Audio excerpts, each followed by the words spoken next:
अब डांस वाले सेक्शन में आ जाते हैं। जो अनसीन पैसेज है उसे मैं पढ़ के धीरे धीरे सुना रही हूँ। उसको सुनने से 2-3 लाइन आपको एक आइडिया हो जाएगा कि किस तरह के क्वेश्चंस आते हैं।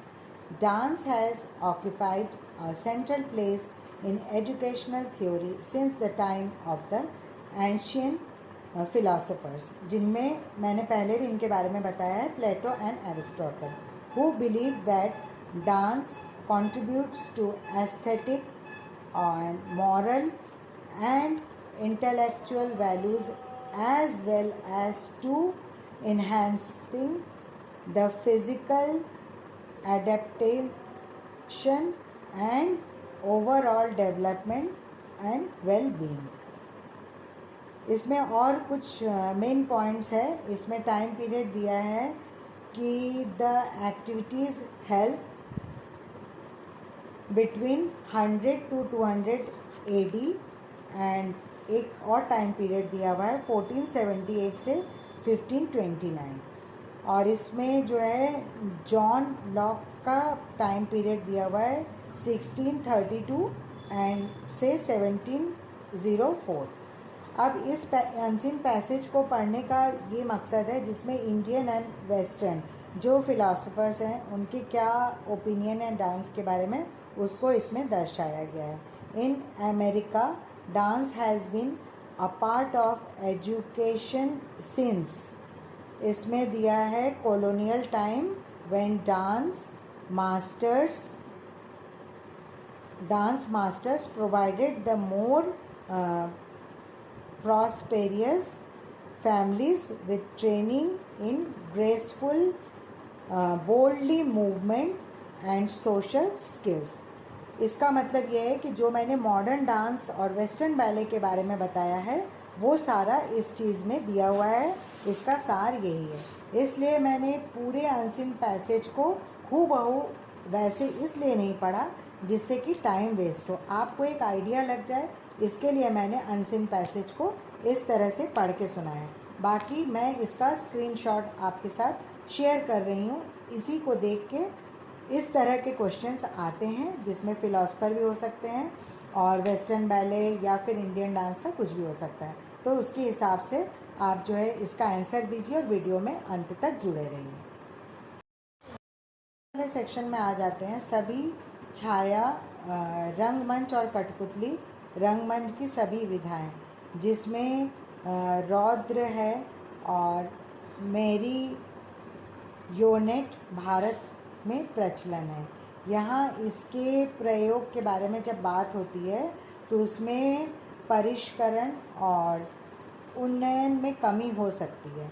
साथ ही साथ इसमें यह भी लिखा हुआ है कि इंडोनेशिया, मलेशिया, कंबोडिया, थाईलैंड के वायांकुलित या नैग स्वेक या नंग थाई के छाया रंगशाला की समकालीन परंपराओं की तुलना में इसकी प्रकार्यता और जीवंतता में अभिवृद्धि होती है। मतलब इसका पढ़ने का उद्देश्य मेरा यह है कि इस अनसीन पैसेज को पढ़ के आप समझिए कि चाहे वो इंडिया हो या साउथ ईस्ट एशियन कंट्री का कोई भी कंट्री हो, इसमें ज़रूरी नहीं कि जो लिखा हुआ है वही चीज़ आए। उनके पपेट्री आर्ट के बारे में, जिसमें कि कई सारी चीज़ें हमने आपके साथ शेयर की हुई है, जैसे वायांकुलित वगैरह के बारे में मैंने पहले भी चर्चा की है, तो उस तरह के ये अनसीन पैसेज आ सकते हैं। इसमें उड़ीसा का भी दिया हुआ है कि उड़ीसा में छाया रंगमंच को एक नाम दिया गया है जिसका नाम है रावण छाया कहा जाता है। और इसमें इसके रावण छाया के बारे में विशेष बात की गई है। कर्नाटक के रंगमंच में शाब्दिक रूप से जिसे कठपुतली नृत्य कहा जाता है और ये कन्नड़ रामायण का दूसरा दृश्यमान प्रतिरूपण है, राम के चरित्र के इर्द गिर्द घूमता है। मतलब बेसिक यही है कि कठपुतली डांस है जिसमें इंडिया का भी है और साउथ ईस्ट एशियन कंट्रीज़ के बारे में दिया है। तो आप इन सब चीज़ों को पढ़ लीजिएगा, रामायण वाला वीडियो देख लीजिएगा, तो आपका काम बहुत आसान हो जाएगा। इस वीडियो में एक भी स्टेप को आप मत छोड़िए, क्योंकि अगर आप छोड़ते हैं तो बहुत सारी चीज़ें आपकी छूट जाएंगी। तो देखते रहिए और जुड़े रहिए।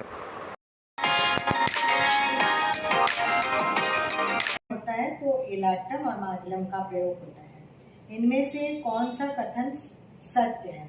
ये हमेशा आता है। 4 ऑप्शन रहेंगे, आपको 1 या 2 बताना पड़ेगा कि क्या चीजें राइट है। तो बहुत सोच समझ के आंसर लगाइएगा।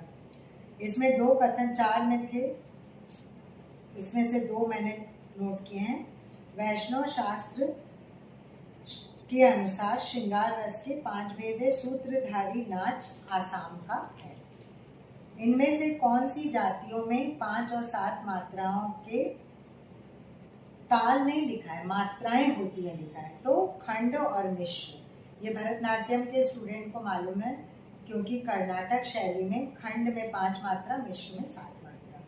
इनमें से कौन सा सप्त ताल पद्धति है? एक, रूपक और झंपा। ध्रुव, मध्य, रूपक, झंपा, त्रिपुट, अट्ट, एक ताल। ये कर्नाटक के तालों के नाम है। इसमें गुरु और लघु दिया हुआ था। गुरु और लघु ये ऑप्शन नहीं होगा क्योंकि ये मात्राएं हैं।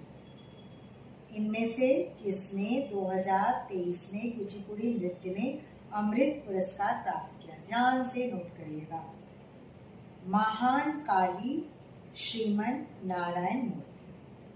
गोविंद संगीत लीला विलास नामक पुस्तक, जो कि नृत्य से संबंधित है, किसके द्वारा रचित है? भाग्यचंद्र महाराज। इनमें से कौन सा भारतीय नर्तक नृत्य चिकित्सा के विशेषज्ञ हैं, यानी कि डांस थेरेपी? इनका नाम है त्रिपुरा कश्यप। त्रिपुरा कश्यप। इन्होंने डांस कोरियोग्राफी की है, जिसमें उन्होंने भरतनाट्यम, जैज और बैले, मॉडर्न डांस, इन सभी डांस के थेरेपी पे उन्होंने काफ़ी वर्क किया है। अब थोड़ा यक्षगान के बारे में जान लेते हैं। ये कर्नाटक के उत्तरी और दक्षिणी प्रांत में किया जाता है। पहले इसका प्रदर्शन सिर्फ मंदिरों में समूह में होता था। इसका आयोजन मई महीने से लेकर नवंबर माह तक किया जाता है और ये नृत्य शैली भगवान विष्णु को समर्पित है। इसमें दशावतार अता बहुत ज़्यादा प्रदर्शित किया जाता है और ये क्वेश्चन अक्सर आता है कि दशावतार अता का संबंध किस नृत्य शैली से है, ये नेट में पूछा जाता है। प्रतिवर्ष इसके लगभग 150 शो होते हैं और इसमें लगभग 100 प्रकार के यक्षगान कन्नड़ भाषा में उपलब्ध है। बाकी यक्षगान अन्य भाषाओं में पाए जाते हैं। इसके बारे में ये बताया जाता है कि प्राचीन कालीन ग्रंथों में 300 से लेके 600 छंदों के बीच में कोई भी कहानी, कोई भी एक्ट यक्षगान का हो सकता है। 150 से अधिक रागों का प्रयोग होता है। इसमें झांझ बजाया जाता है। इसके तांडव और लास्य नृत्य शैली इसमें प्रदर्शित होती है। मुख्य कैरेक्टर हैं हनुमान, परशुराम, अश्वत्थामा। इनका अभिनय होता है। नट नटी का नृत्य होता है। इसमें राक्षस हैं, ऋषि हैं, देवता हैं और कृष्ण और अर्जुन का कैरेक्टर मुख्य है। अब हम एक और क्वेश्चन पे आ जाते हैं जो वेस्टर्न बैले से रिलेटेड है। Who said see the music hear the dance? Balanchine द्वारा ये कथन कहा गया। क्वेश्चन में पूछा गया था कि ये सेंटेंस किसका है। Who is the author of speaking of dance the India critic? तो इनका नाम है मंदा कांता बोस। नृत्य किसके द्वारा किया जाता है? ब्रैकेट में लिखा है बंधा।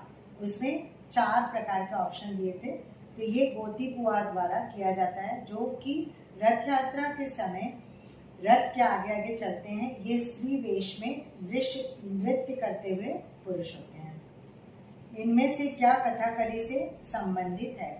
5 चीजें दी हुई थी। पच्चा, मिनक्कू, थाड़ी। इसके बारे में मैंने ब्रीफ इंट्रोडक्शन में डिटेल में बताया है। इनमें से कौन सा कथन सत्य है? 4 ऑप्शंस दिए हुए थे। शैडो पपेट्री सही है। Who founded the academy de royal dancing? इसमें एकेडमी की स्पेलिंग में MI और डांसे की स्पेलिंग में DANS।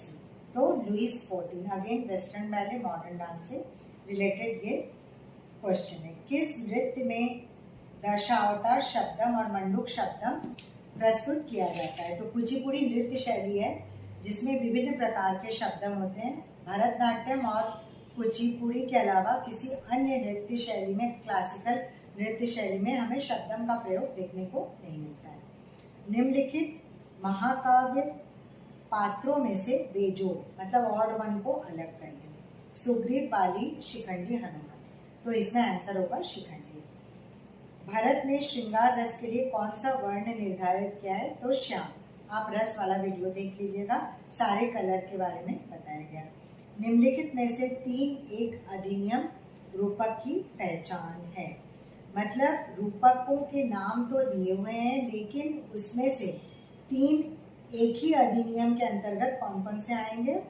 तो वीथी, व्यायोग और भाण।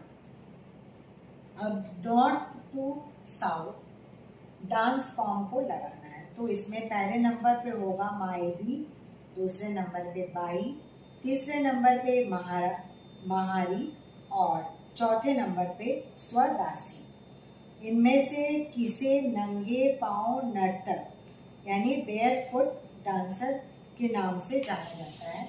इसाडोरा डंकन। इसाडोरा डंकन के बारे में मैं एक चीज़ ये बताना चाहूँगी कि जो मॉडर्न डांस पढ़ चुके हैं उनको मालूम है, इसाडोरा डंकन एक पहली डांसर थी जिन्होंने बैले डांस के नियमों का कठोरता से पालन करने से मना कर दिया। उनका कहना था कि डांस ऐसा होना चाहिए जिसमें हम फ्री स्टाइल डांस कर सके। मैं नियम में रह के डांस नहीं कर सकती हूँ। तो मॉडर्न डांस की आविष्कारक वो मानी जाती है। उन्होंने कई नए स्टाइल को बैले के साथ ऐड करके अपना डांस फॉर्म एक तैयार किया। जब आप उनकी जीवनी पढ़ेंगे तो आपको डिटेल में पता चल जाएगा। इनमें से किन 2 प्रस्तुतियों की कोरियोग्राफी कुमुदिनी लाखिया जी ने की है? 4 दिया हुआ था जिसमें से 2 ऑप्शन धापकर और डिकोड सही है। ये कुछ एग्जाम्पल्स थे क्वेश्चंस के जो हो गए। अब बाकी आप अपने सिलेबस के हिसाब से पढ़िए और वीडियो को सीरियल वाइज मैं एक एक करके अपलोड करने जा रही हूँ। आपको हर एक दिन छोड़ या 2 दिन छोड़ आपको एक एक वीडियो मिलेगा। उसमें आपको सारी चीज़ें डिटेल में मिलेंगी। उसके अलावा आप करंट अफेयर्स अपना देखते रहिए। तो ढेर सारे बेस्ट विशेस एग्ज़ाम के लिए, और मेरे चैनल को आप सब्सक्राइब करिए, लाइक, कमेंट और शेयर करिए, क्योंकि जितने ज़्यादा लोग एक दूसरे को शेयर करेंगे आप दूसरों का भला करेंगे। जब आप दूसरों के लिए अच्छा सोचेंगे तो अच्छी चीज़ें आपके पास खुद आएंगी। तो हार्ड एंड स्मार्ट वर्क करना है। ये रहा सारा टॉपर सीक्रेट्स की जो आपको कोई नहीं बताएगा। इनको फॉलो करिए, डेफिनेटली आपका एग्ज़ाम बहुत अच्छा होगा। तो आज के लिए thank you friends, have a nice day.